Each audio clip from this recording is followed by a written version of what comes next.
اچھا بچوں، تو پہلا حصہ شکوہ کا، جس میں شکوہ کرنے کی وجہ اسلاف کے کارناموں کا ذکر کیا۔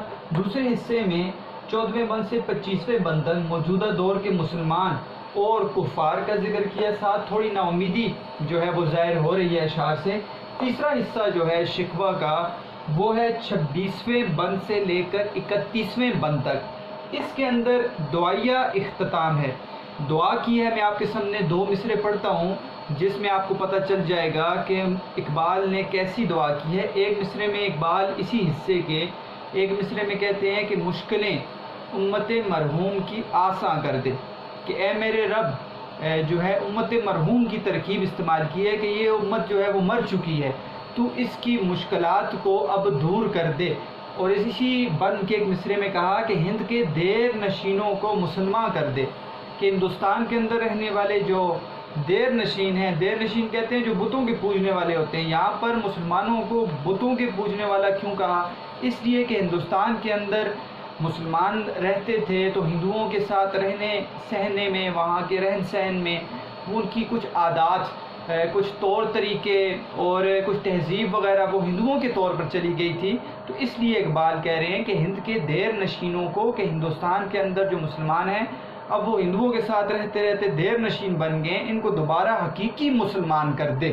تو یہ آپ کو نظر آ رہا ہے کہ اس حصے میں 26ویں بند سے 31ویں بند تک اقبال نے جو ہے وہ دعا سے اس حصے کا اختتام کیا ہے۔ تو یہ سارے کا سارا جو ہے بیٹا شکوہ کے موضوعات کے آپ کے سامنے میں نے پیش کیا، اور مختصر اس کا جائزہ بتا دیا کہ پہلا حصہ کیسا تھا، دوسرا کیسا ہے اور تیسرا کیسا ہے۔ کچھ اشعار آپ کے سامنے میں نے پڑھ دیے جس سے آپ کو ان موضوعات کے متعلق سمجھنے میں آسانی ہو گئی ہوگی کہ شکوہ کے اندر موضوع کیا ہے، شکوہ کرنے کی وجہ بیان کی، اسلاف کے کارناموں کا ذکر کیا، موجودہ دور کے اس وقت کے مسلمان اور کفار کا موازنہ کر کے نا امیدی کا ذکر کرنے کے بعد آخر میں دعائی اختتام سے شکوہ کو ختم کیا ہے اقبال نے۔ اب بیٹا جواب شکوہ کے اندر بھی اسی طریقے پر ایک طریقے سے اقبال نے اس کا جواب جو دیا وہ اسی طریقے پر دیا ہے، لیکن اس کے اندر 4 حصے ہیں، 36 بند ہیں، 4 حصوں میں نے تقسیم کیا۔ یہاں پر 4 حصے کیسے ہیں؟ پہلا حصہ پہلے بند سے 6 بند تک ہے، 6 بند ہیں اس کے اندر۔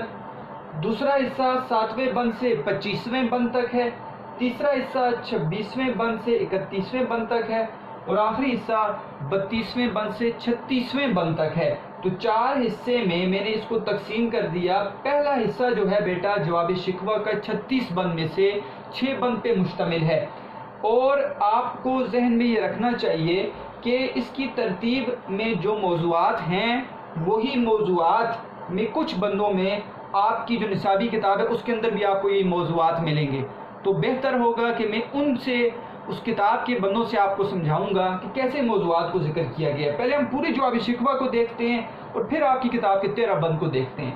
پوری جواب شکوہ کے اندر 36 بند میں سے پہلے حصے میں جو پہلے نمبر سے 6 بند تک ذکر ہے، اس میں پہلا، دوسرا، تیسرا اور چوتھا بند، اس میں شکوہ کی اثر انگیزی، یعنی شکوہ جب کیا گیا اور شکوہ اللہ تعالیٰ کے حضور پہنچا اور آسمانوں پہ اس کی آواز سنائی دی، تو اس کا اثر کیا ہوا تھا، اس کو اقبال نے ایک ڈرامائی انداز میں کرداروں کے ذریعے بیان کیا ہے کہ شکوہ جب کیا گیا تو وہاں پر میں آپ کے سامنے کچھ اشعار پڑھتا ہوں جس سے آپ کو سمجھ آ جائے گی کہ جب وہاں پر مختلف جو ہے وہ وہاں پر چیزوں نے یہ شکوہ سنا تو انہوں نے کیا کہا۔ جیسے مثال کے طور پر کہتے ہیں اقبال کہ پیر گردوں نے کہا سن کے کہیں ہے کوئی، بوڑھے آسمان نے یہ سن کر کہا کہ کہیں سے کوئی آواز آ رہی ہے شکوے کی، اور بولے سیارے سرے عرش بری ہے کوئی، سیارے کہنے لگے کہ فریادی جو ہے عرش پر ہے۔ تو دیکھیں مختلف کردار، یعنی سیارے، ستارے اور آسمان اور اس طرح کہکشاں اور جنت کا دروغہ، تو یہ مختلف کرداروں کا ذکر کیا ہے۔ آپ یہ پڑھیں گے انشاءاللہ اپنی نصابی کتاب کے اندر۔ پہلے بند سے چوتھے بند تک شکوہ کرنے کے بعد وہاں پر کیا اثر ہوا، اور اس کو ڈرامائی انداز اختیار کیا، مختلف کرداروں سے اس کو بیان کیا ہے کہ ابھی پتہ نہیں چل رہا کہ شکوہ کرنے والا کون ہے۔ 5ویں بند کے اندر اس کا کلائمیکس ہے، اس کا اختتام ہے جیسے 5واں بند یہاں سے شروع ہوئے گا کہ آئی آواز غم انگیز ہے افسانہ تیرا، اشک بیتاب سے لبریز ہے پیمانہ تیرا، کہ غیب سے ایک آواز آئی ہے کہ غم انگیز ہے، غم میں اضافہ کرنے والا ہے یہ تیرا افسانہ، تیرا شکوہ. تو یہاں سے کلائمیکس ہو جائے گا کہ وہ جو پتہ نہیں چل رہا کہ شکوہ کہاں سے ہوا ہے، شکوے کا سر جو ہے وہ آسمانوں پر سنائی دے رہا ہے، تو اس کا اختتام ہوگا 5ویں بند کے اندر. اور نمبر 6 بند کے اندر اللہ تعالیٰ کی طرف سے آپ کو جواب نظر ملے گا کہ ہم تو مائل بکرم ہیں، کوئی سائل ہی نہیں ہے، کہ ہم تو سخاوت کرنے کے لیے، ہم تو مہربانی کرنے کے لیے تیار ہیں، لیکن مانگنے والا کوئی نہیں ہے. تو یہاں سے آپ کو پتہ چل جائے گا کہ اللہ نے اپنا جواب جو اللہ کی طرف سے مسلمانوں کو جواب ہے وہ دیا جائے گا کہ شکوے میں تم نے فریاد کی، شکوہ کیا، اب اللہ کی سن لو کہ حقیقی وجہ کیا ہے جو تم پر عذاب آیا ہوا ہے. تو یہاں سے آگے اللہ تعالیٰ کا جواب شروع ہو جائے گا 6 بند کے بعد. تو پہلے حصے میں شکوے کی اثر انگیزی ڈرامائی انداز میں بیان کیا، کلائمیکس ہے 5ویں بند میں، اختتام ہے 6 بند میں اللہ تعالیٰ کی طرف سے جواب دیا گیا اور آگے جواب شروع ہو جائے گا. اب 7ویں بند سے 25ویں بند تک دوسرا حصہ جو ہے بیٹا، اس کے اندر دیکھیں شکوے کے اندر اسلاف کے کارناموں کا ذکر کیا گیا تھا، اسلاف ہمارے آباء و اجداد کے کارنامے، اور یہاں پر اسلاف سے موازنہ کیا گیا ہے. کیسے کہ دیکھیں اقبال نے یہ کہا کہ اسلاف نے یہ کیا ہے، اسلاف نے وہ کیا ہے، ٹھیک ہے، ساری بات وہاں پہ ذکر کر دی، مسلمان یہ کہہ رہے ہیں. تو یہاں پر جواب شکوہ میں یہ بتایا گیا کہ جس اسلاف کی تم بات کر رہے ہو وہ تم نہیں ہو، وہ تم نہیں ہو، تمہارے آباء و اجداد تھے. تم خود کیا کر رہے ہو یہ بتاؤ. میں آپ کو اس کو اشعار کے ذریعے ایک شعر پڑھتا ہوں، یہاں پہ آپ کو سمجھ آ جائے گی. صنعت تفریق ہے انشاءاللہ، اس میں پڑھیں گے ہم، آپ کی کتاب میں ہے یہ شعر. تھے تو آبا وہ تمہارے ہی مگر تم کیا ہو، تھے تو آبا وہ تمہارے ہی مگر تم کیا ہو، ہاتھ پر ہاتھ دھرے منتظر فردا ہو. کہ تم اپنی بات کرو، تمہارے آبا تھے ہم مانتے ہیں، تمہارے اسلاف، تم کارناموں کا ذکر کر رہے ہو، تھے تو آبا وہ تمہارے ہی، ٹھیک ہے، تم کیا ہو، تم اپنا بتاؤ تم کیا کر رہے ہو.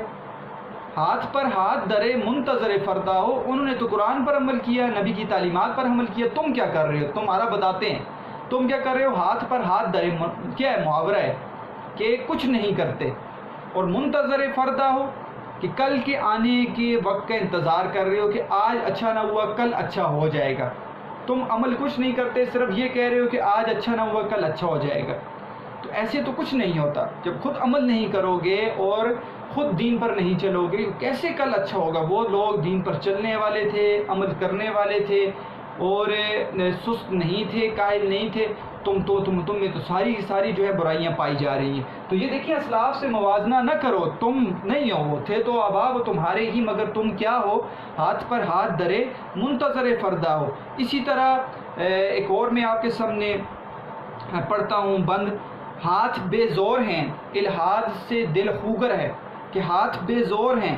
اب دیکھیں اسلاف سے تم ہاتھ بے زور کا مطلب ہے بے عمل ہو، بے زور، کہ تمہارے اندر وہ طاقت نہیں، یعنی تم عمل کو ہی نہیں کر رہے. الحاد سے دل خوگر ہیں، تمہارا دل جو ہے مذہب سے بیزار ہو چکا ہے. امتی باعث رسوائی پیغمبر ہیں. پہلے جو امتی تھے تمہارے اسلاف وہ پیغمبر علیہ السلام کے لیے فخر کا ذریعہ بنے، انہوں نے دین کو آگے بڑھایا. تم کیا ہو، تم امتی باعث رسوائی پیغمبر ہے. تم جو امتی ہو اب نبی علیہ السلام کی جو ہے وہ رسوائی کا باعث بن رہے ہو. بت شکن اٹھ گئے باقی جو رہے بت گر ہیں. یہ سند تلمی ہے، یہاں پر بتوں کو توڑنے والے اٹھ گئے ہیں، ٹھیک ہے، اور باقی جو رہے بت گر ہیں. تم جو باقی رہے ہو نا تم بت گر ہو، یعنی بت شکن اٹھ کے باقی جو رہے بت گر ہیں، کہ بت شکن توڑنے والے چلے گئے ہیں. وہ جو تھے محمود غزنوی کی باتیں کر رہے ہو وہ بت شکن تھے، تم جو ہو نا تم بت گر ہو، تم تو بتوں کو بنانے والے ہو. تو ایسے اسلاف سے موازنہ کر دیا اور جواب دے دیا. اسلاف کے کارناموں کا ذکر نہ کرو بلکہ اپنا موازنہ کرو کہ تم اسلاف کی باتیں کر رہے ہو، تم اپنے بارے میں تو بتاؤ کہ تم کیا کر رہے ہو. تو یہ دوسرا حصہ ہے جس میں اسلاف سے موازنے کا ذکر کیا ہے. تیسرے حصہ جو 26ویں بند سے 31ویں بند تک ہے، اس میں کیونکہ وہاں پہ نا امیدی کا ذکر کیا گیا تو یہاں پر پر امید مستقبل کے بارے میں بتایا ہے کہ اگر نا امیدی کی باتیں نہ کرو، اگر تم اپنے حقیقی تم مسلمان بن جاؤ، اپنے کام پر آ جاؤ، تو تمہارا آنے والا کل جو ہے وہ بہت ہی اچھا ہو سکتا ہے۔ اس چیز کو ذکر کیا ہے اپنے تیسرے حصے میں 26ویں بند سے 31ویں بند کے اندر۔ میں آپ کے سامنے اس میں سے ایک شعر پڑھتا ہوں، جیسے کہ یہ بند ہے کہ تو نہ مٹ جائے گا ایران کے مٹ جانے سے، کہ تو نہیں مٹے گا۔ اگر ایران مٹ گیا، ہندوستان مٹ گیا اور سلطنت عثمانیہ ختم ہوگی، کلمہ پڑھنے والا زندہ ہے تو جگہوں کی پرواہ نہ کرو، تو نہیں مٹے گا ایران کے مٹ جانے سے، تو فکر نہ کر۔ نشہ میں کو تعلق نہیں پیمانے سے، ٹھیک ہے، نشہ میں کے نشے کو، شراب کے نشے کو پیمانے سے تعلق نہیں ہے۔ یعنی دین اگر موجود ہے تمہارے اندر تو یہ دنیا پیمانے کی طرح ہے، تو پیمانہ ٹوٹ بھی گیا، میں کا نشہ تو تم باقی ہو تو پیمانے بن جائیں گے۔ ہے عیاں یورش تاتار کے افسانے سے، کہ بتا دیا کہ یہ ظاہر ہے یورش تاتار منگولی حکمران تھے، اور وہ کیا کرتے تھے، انہوں نے بغداد کو غارت کر دیا ہلاکو خان نے، لیکن کیا ہوا، پاسبہ مل گئے کعبے کو صنم خانے سے، انہی سے اٹھ کر وہی منگولی حکمران ہیں، ان میں سے اللہ تعالیٰ نے قبول کیا لوگوں کو، اور وہ کیا بن گئے، محافظ بن گئے، کس کے، کعبۃ اللہ کے، اللہ تعالیٰ کے گھر کے محافظ بن گئے۔ مغلیہ حکمران، تیموری خاندان، یہ انہی خاندان سے تعلق رکھتے تھے، منگولی حکمران سے، اور وہ اسلام کو ختم کرنے والے تھے، اور اللہ نے انہی میں سے لوگ مسلمان کر دیے اور اسلام کی حفاظت کرنے والے بن گئے۔ کشتی حق کا زمانے میں سہارا تو ہے، عصر نورات ہے دھندلا سا ستارہ تو ہے۔ تو دیکھیں بیٹا، اس شعر کے اندر بہت ہی خوبصورت منظر نگاری پیش کی ہے کہ کشتی حق کا زمانے میں سہارا تو ہے، کہ سچائی کو زندہ رکھنے والا تو ہے اصل میں، اور اگر تو آسمان ہے ایک سیاہ رات، کالی رات، اور اس کے اندر ایک دھندلا سا ستارہ چمک رہا ہے، تو اس کی طرح ہے، ٹھیک ہے، اور تو تھوڑا ہے تعداد میں، لیکن تو اس دور کو بھی دیکھ جب نبی علیہ السلام نے دعوت دی تو کتنے مسلمان تھے، اور اللہ تعالیٰ نے ان کے ایمان پر دنیا میں پورے اسلام کو زندہ کر دیا اور اسلام پھیلا۔ تو اگر تھوڑا ہو گیا ہے تو اس چیز کو نہ سوچ، اپنی جگہوں کو، اپنے علاقوں کو نہ سوچ، جغرافیائی حدود کو نہ سوچ، تو ایمان پر آ جا، اللہ تعالیٰ تجھ پر پھر یہ زمین کی بارش کر دے، زمین تجھے مل جائے گی، تجھے ہر وہ رحمت مل جائے گی، ہر وہ تجھے جو اللہ تعالیٰ کی طرف سے عنایت مل جائے گی۔ لیکن حقیقت کیا ہے کہ تو اس عمل پر آ جا۔ تو پر امید مستقبل بتایا ہے کہ اس چیز کا غم نہ کر کہ تجھ سے زمین چلی گئی اور تو جو ہے وہ تعداد میں تھوڑا ہو گیا۔ تعداد میں تھوڑے ہوتے بھی جنگ بدر میں تعداد میں تھوڑے تھے مسلمان، لیکن حقیقی مسلمان تھے، انہوں نے کفار پر کیا کر دیا، غلبہ حاصل کر لیا۔ تو پر امید مستقبل بتایا گیا ہے۔ آخری حصہ جو ہے وہ بڑا خاص حصہ ہے جواب شکوہ کا، جس کا ایک مشہور شعر بھی آپ کے سامنے پڑھوں گا۔ آخری حصے میں وہ ذکر ہے دعوت عمل۔ یہاں پر دعائیہ اختتام کیا تھا تو کہا دعا تو کرو، لیکن ساتھ عمل کی دعوت دی ہے۔ اقبال نے حرکت و عمل کا پیغام جو اقبال پھیلاتے رہے ہیں اس کو بیان کیا ہے، ٹھیک ہے۔ عمل سے زندگی بنتی ہے جنت بھی جہنم بھی، یہ خاکی اپنی فطرت میں نہ نوری ہے نہ ناری ہے۔ تو دعوت عمل یہاں پر کیسے دیا ہے، میں آپ کے سامنے پڑھتا ہوں۔ آخری بند ہے جواب شکوہ کا کہ عقل ہے تیری سپر، عشق ہے شمشیر تیری، ٹھیک ہے میرے درویش، خلافت ہے جہانگیر تیری، ماں سوا اللہ کے آگ ہے تکبیر تیری، تو مسلمان ہو تو تقدیر ہے تدبیر تیری۔ یہ شعر بیٹا کہ محمد سے وفا تو نے تو ہم تیرے ہیں، یہ جہاں چیز ہے کیا لوح و قلم تیرے ہیں، کہ تو نبی سے وفا کر، ٹھیک ہے، تو نبی کے بتائے ہوئے طریقے پر چل، تو جب نبی سے محبت کرے گا تو خدا کہتا ہے کہ میں تیرا ہوں، یہ جہاں چیز ہے کیا، تو دنیا کے اوپر مر رہا ہے، لوح و قلم تیرے ہیں۔ تو اگر صحیح حقیقی مسلمان بن جا تو تو اپنے ہاتھوں سے اپنی تقدیر لکھے گا، اپنی ہاتھوں سے اپنی تقدیر لکھے گا۔ عمل کی دعوت دی ہے، عمل کر، یعنی نبی علیہ السلام کے اعمال سنتیں ہیں اس پر چل، اللہ تعالیٰ کے بتائے ہوئے طریقے پر چل، تو دیکھ تیرے ساتھ پھر اللہ تعالیٰ کیا عنایات کرتے ہیں۔ اس سستی کو کائلی کو چھوڑ، حقیقی مسلمان بن جا۔ تو اس حصے کے اندر اقبال نے جواب شکوہ میں عمل کی دعوت دی ہے۔ اب بیٹا دیکھیں، میں نے آپ کے سامنے 36 بندوں کو 4 بندوں میں تقسیم کر دیا۔ پہلا حصہ پہلے بند سے 6 بند تک شکوے کی اثر انگیزی ڈرامائی انداز میں پیش کی، 5ویں بند میں کلائمیکس، 6 بند میں اللہ کا جواب، دوسرے حصے میں 7ویں بند سے 25ویں بند تک اسلاف سے موازنہ کیا ہے، تم کیا ہو اور اسلاف کون ہے۔ تیسرے بند میں، تیسرے حصے میں 26ویں بند سے 31ویں بند تک پر امید مستقبل کی طرف اشارہ کیا ہے، اور آخری حصے میں 32 بند سے 36ویں بند تک عمل کی دعوت دی ہے۔ اب مزے کی بات یہ ہے کہ آپ کے جو کل بند آپ کی نصابی کتاب میں ہیں جواب شکوہ کے، وہ 36 نہیں ہیں، 13 ہیں، لیکن آپ کو یہ سارے کے سارے موضوعات ملیں گے۔ کیسے ملیں گے؟ کہ پہلے بند سے چھٹے بند تک ہو بہو یہ بند جیسے جواب شکوہ اصل میں ہیں آپ کی کتاب میں موجود ہے۔ یعنی یہ حصہ ہم پڑھیں گے انشاءاللہ تشریح میں ابھی، ٹھیک ہے؟ اب آسان ہو جائے گی آپ کے لیے کہ شکوے کی اثر انگیزی، ڈرامائی انداز، کلائمیکس اور اللہ کا جواب، یہ ہم آپ کی کتاب میں، آپ کی نصابی کتاب میں پڑھیں گے۔ اس کے بعد جو 11واں اور 13واں بند ہے آپ کی نصابی کتاب میں، ٹھیک ہے، اس کے اندر دعوت عمل کو بیان کیا گیا ہے جیسے یہاں پر بیان کیا گیا۔ 7ویں، 8ویں، 9ویں اور 12ویں بند میں اسلاف سے موازنہ یہاں پر بیان کیا گیا جو آپ کی کتاب میں ہے، اور 10ویں بند میں پر امید مستقبل کو بیان کیا گیا ہے۔ اب آپ نے بیٹا کام کیا کرنا ہے؟ بڑا ہی اہم کام ہے، آپ نے اپنی جواب شکوہ کو نمبرز دے دیں، یعنی کہ 13 بند کو 1 2 3 4 5 6 7 8 9 10 11 12 13 آپ لکھ لیں۔ اب کیا کریں؟ پہلے بند کے اور آگے آپ لکھیں گے، میں ابھی بتاؤں گا، اور آپ کتاب کے آگے لکھیں شکوے کی اثر انگیزی ڈرامائی انداز، یہ پہلے بند کے اوپر لکھیں گے آپ، ٹھیک ہے؟ جب نمبر دے دیں گے تو آپ کو آسانی سے پتہ چل جائے گا پہلا بند کون سا ہے۔ تو شکوے کی اثر انگیزی ڈرامائی انداز۔ 5ویں بند کے اوپر آپ لکھ لیں کلائمیکس۔ 6ٹھے بند کے اوپر آپ لکھ لیں اللہ کا جواب، ٹھیک ہے؟ یہ تو ہو گیا حصہ۔ اب 11ویں اور 13ویں بند کے اوپر آپ لکھ لیں دعوت عمل۔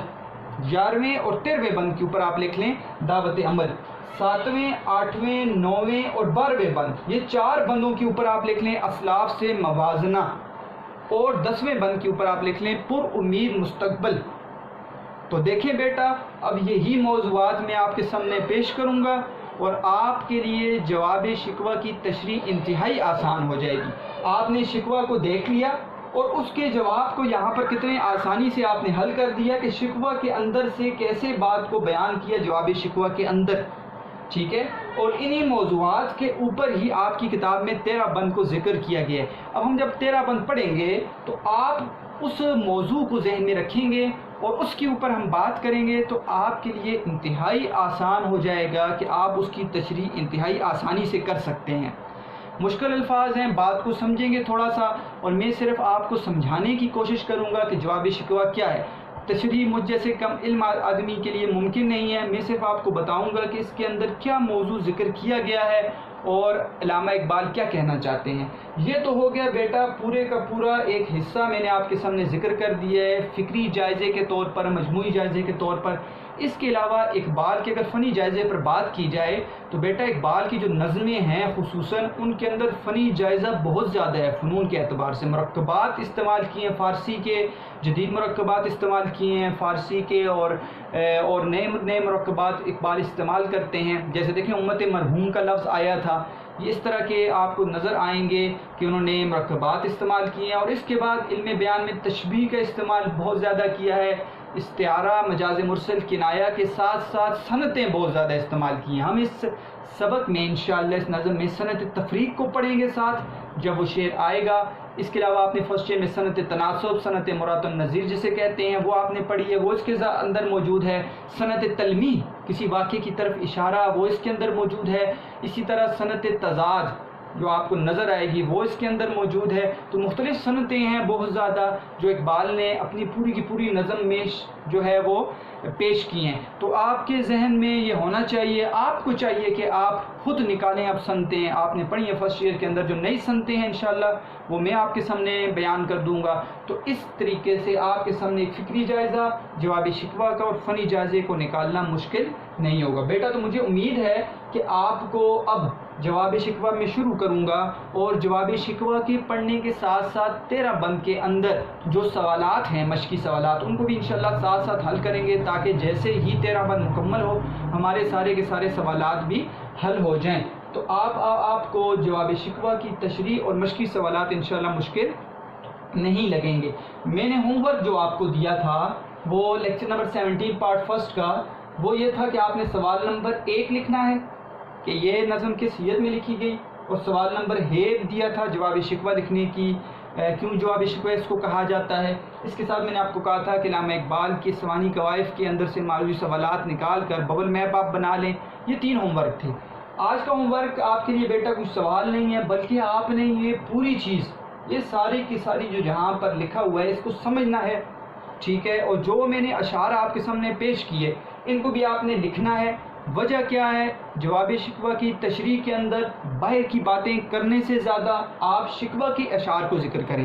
جیسے میں نے آپ کے سامنے چند اشعار پڑھے ہیں، رحمتیں ہیں تیری اغیار کے کاشانوں پر، برف گرتی ہے تو بیچارے مسلمانوں پر، مشکلیں امت مرحوم کی آساں کر دے، ہند کے دیر نشینوں کو مسلمہ کر دے۔ تو اس طرح کے اشعار جو آسان ہیں وہ آپ نے شکوہ کے اندر یاد کرنے ہیں، اور جواب شکوہ کے کچھ اشعار آپ نے موضوعات کے لحاظ سے یاد کر لیں۔ ایک ایک شعر بھی آپ یاد کر لیں تو آپ کی تشریح کے وقت وہ آپ کے لیے کام آئیں گے۔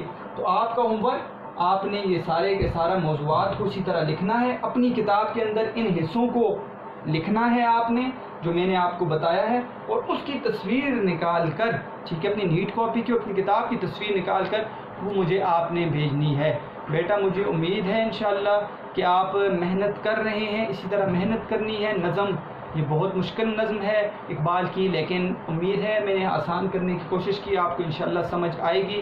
خوش رہیں، آباد رہیں، والسلام۔